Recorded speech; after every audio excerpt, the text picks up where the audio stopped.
Well, the St. Louis Post-Dispatch has had a number of articles on it. We've been discussing it here, and now the Wall Street Journal has picked up on the story about the Bridgeton Landfill next to a nuclear waste facility in which it's smoldering, and the people in Bridgeton are saying, hey, does anybody care? State Representative Bill Otto joins us via Skype. State Rep. Bill Otto, thank you very much. Happy New Year. Thank you for joining us.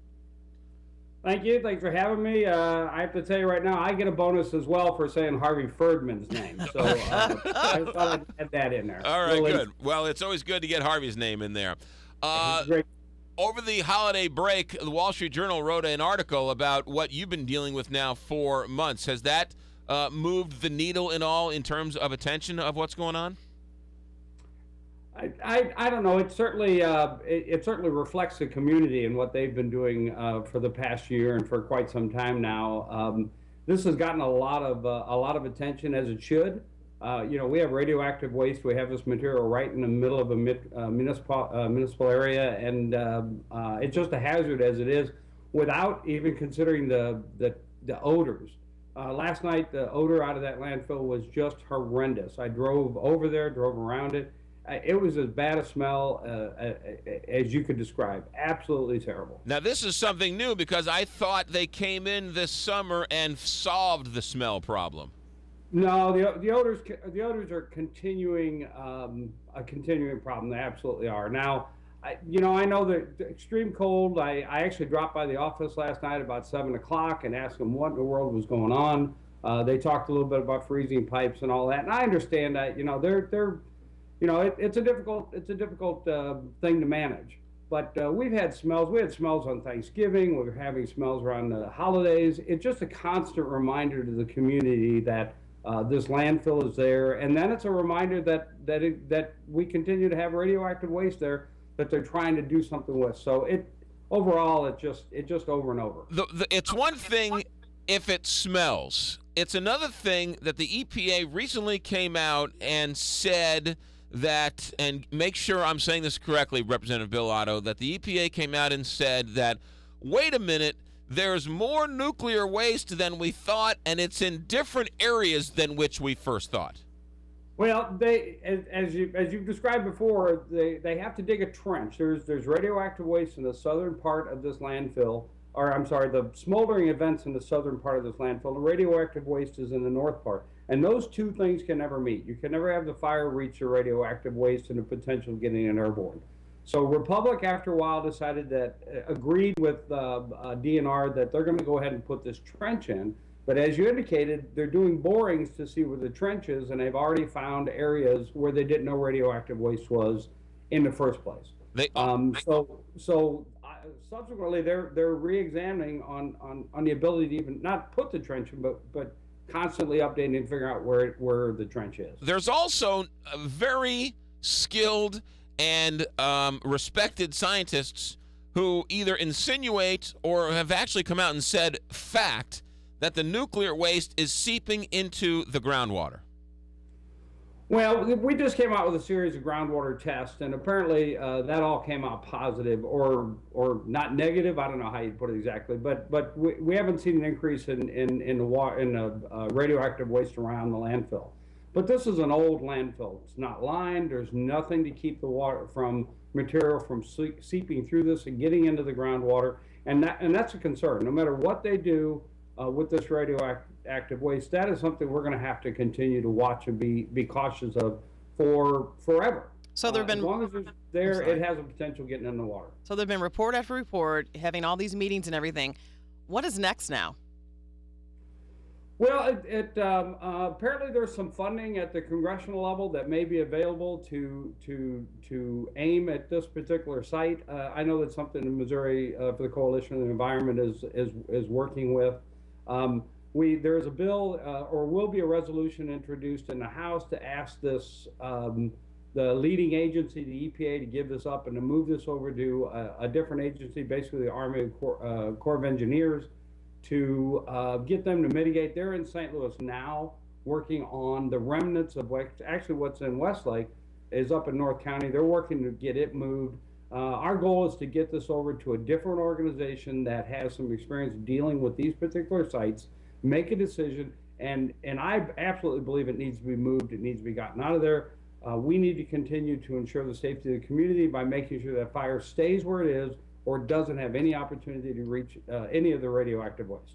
From what I understand, Representative Bill Otto, the people of Bridgeton, the people of St. Louis, are being held hostage by the EPA. It isn't a state issue. It's not a county issue. It's not a Nixon issue. It's the federal government choosing and bureaucrats choosing to decide what to do with this. Well, the EPA actually made a decision in 2008, and when it came out publicly, for some reason, and I've heard that sites of community activism and all that other stuff, but for some reason they abandoned that decision. They backed off and decided to look at it again. That's been 5 years ago, going on 6 years from now.